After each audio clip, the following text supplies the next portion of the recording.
Unanimous judgement थी, ये सुनकर बहुत निराशा हुई, बहुत अफसोस हुआ।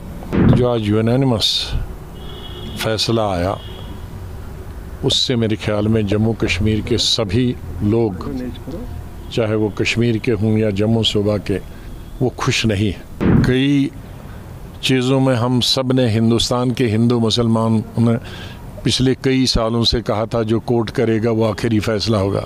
इसको ख़त्म करना 5 अगस्त 2019 को ही गलती थी। रिज़ल्ट मैं अभी लाइव सुन रहा था और जो यूनानिमस जजमेंट थी ये सुनकर बहुत निराशा हुई, बहुत अफसोस हुआ। मैं शुरू से ही कह रहा था कि 2 अदारे हैं जो इसका फैसला कर सकता है, एक पार्लियामेंट, मरकज़ी सरकार, और दूसरा सुप्रीम कोर्ट। जाहिर है मरकज़ी सरकार करती नहीं, उन्होंने तो आर्टिकल 370 को ख़त्म किया, कानून बनाकर नया। अब ये आखिरी हमारी उम्मीद थी कि सुप्रीम कोर्ट इसमें सुनाई करे और इसका फ़ैसला सुनाए। 3 महीने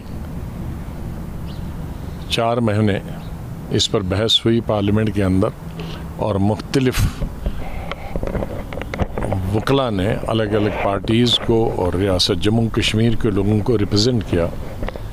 और उसके बाद जो आज यूनानिमस फैसला आया उससे मेरे ख्याल में जम्मू कश्मीर के सभी लोग, चाहे वो कश्मीर के हों या जम्मू सूबा के, वो खुश नहीं है। मैं आज भी समझता हूँ कि ये हमारे रीजन के लिए एक हिस्टोरिकल चीज़ थी। हमारे जज्बात जम्मू कश्मीर के लोगों से इससे जुड़े थे, चाहे वो 370 हो या 35A हो, जिस 35A को महाराजा हरि सिंह ने 1925, 1927 और 1928 में बनाया था कि बाहर वाला न नौकरी कर सकता, न बाहर वाला ज़मीन खरीद सकता।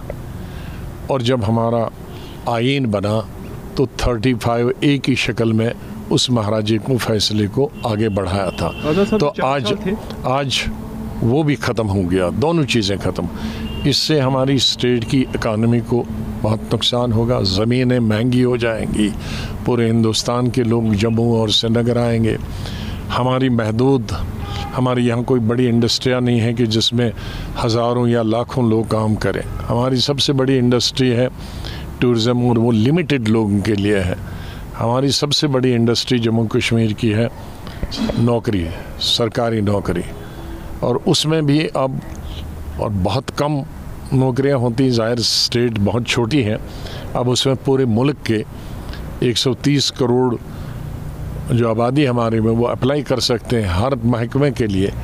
तो हमारे जो नौजवान बच्चे हैं या बच्चियां हैं पढ़ी लिखी, वो और बेकारी हमारी बढ़ेगी, कई गुना और ज़्यादा बढ़े। तो ये तमाम चीज़ें जब रखी गई थी आर्टिकल 370 में, 35A में, 35A में, इन तमाम चीज़ों को नज़र में रखा गया था कि एक बॉर्डर स्टेट है, एक तरफ से चाइना है, दूसरी तरफ से पाकिस्तान है, और कोई यहाँ ज़रिया आमदनी नहीं है, कोई खदानें नहीं है, बड़े कोयले की खदानें या दूसरी खदानें।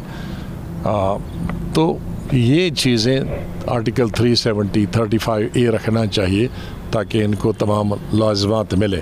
आज उन लाज़मात से हम कहते हैं कि कोर्ट जाएंगे, हम कह सकते हैं आज के बाद जम्मू कश्मीर के लोगों का कोर्ट से भी अब भरोसा हट गया है। मैं ये तो नहीं कह सकता कोर्ट से भरोसा उठ गया, लेकिन ये था कि एक उम्मीद थी, क्योंकि कई चीज़ों में हम सब ने, हिंदुस्तान के हिंदू मुसलमान ने पिछले कई सालों से कहा था जो कोर्ट करेगा वो आखिरी फैसला होगा।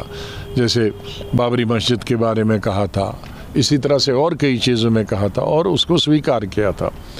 तो अब हमारी उम्मीद थी कि सुप्रीम कोर्ट, क्योंकि वो किसी दल की, किसी पक्ष की, किसी सियासी पार्टी से ताल्लुक़ नहीं रखते हैं, और ख़ास तौर से आज की जो ये बेंच था वो बिल्कुल मैं कह सकता हूँ कि बहुत ही अच्छा बेंच था।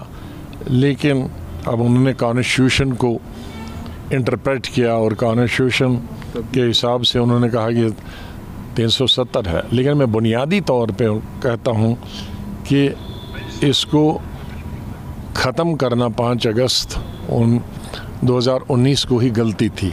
जल्दी में किया गया था, बहुत जल्दी में किया गया था, और जम्मू कश्मीर के अवाम से तो कोई पूछ नहीं सकता है इतने आम से, लेकिन जम्मू कश्मीर की सियासी पार्टियों से पूछा जाना चाहिए था, तो वो नहीं हुआ। पूछा तो नहीं गया। What next? पॉलिटिकली कोई और फंडा है या नाउ प्रिपरेशंस फॉर इलेक्शंस? अब तो सुप्रीम कोर्ट ने कह दिया है कि 30 सितंबर तक इलेक्शन होने चाहिए और उसके फौरी बाद स्टेटहुड देना चाहिए, तो अभी उन्होंने गुंजाइश कुछ रखी नहीं। तो अब ये कह सकते हैं कि ये जो फैसला था कोर्ट का, अब अदालत के खिलाफ तो कुछ नहीं कह सकते, लेकिन उससे जम्मू कश्मीर के तमाम अवाम में, हमें, हमारी पार्टी को बहुत मायूसी और अफसोस है। स्टेटहुड पर आप मुतमईन?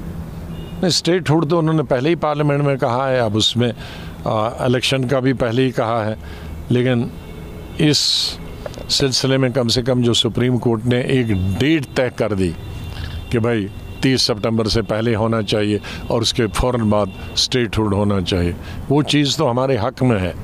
लेकिन जो दूसरी चीज़ थी जिससे हमारे जज्बात जुड़े थे, या हमारी तरक्की के लिए, हमारी मैशत के लिए, हमारी रोज़गार के लिए, बच्चों के रोज़गार के लिए, या ज़मीन महंगी ना हो, उसके लिए जो चीज़ें थी वो हमें नहीं मिल पाएंगी। एक बात माननी पड़ेगी, बीजेपी जो कह रहा है डंके की चोट पे कह रहा है, दरपर्दा कुछ नहीं हो रहा। जो पहले दिन कहा था आज भी उसे पछता। हाँ, ये उनका 70 साल से उनके एजेंडे में था आर्टिकल 370, लेकिन वो 370 के बाहर भी गए। स्टेटहुड ख़त्म करने का नहीं था, यूनिटी बनाने का नहीं था, ये चीज़ें वो जो उनके एजेंडा में 70 साल से नहीं था, उसके बाहर भी वो चले गए। आज़ाद साहब, ये जानना चाहूँगा कि अब इस फैसले के बाद जो है पॉलिटिकल पार्टीज और ख़ासकर DPAP की जो सियासत है वो किधर जाती हुई दिख रही है? अब वो हम अपने साथियों से बात करें, लेकिन मैंने पहले ही कहा कि तो 2 ही बड़े इदारे हैं, पार्लियामेंट और सुप्रीम कोर्ट, उससे तो ऊपर वाला खुदा है, उसके साथ तो हमारी अप्रोच नहीं है। तो यहाँ जो जमहूरियत में जो सबसे स्ट्रॉन्ग पिलर्स हैं हमारी जमहूरियत के, वो है पार्लियामेंट और सुप्रीम कोर्ट। बदकिस्मती से हम दोनों में हार गए।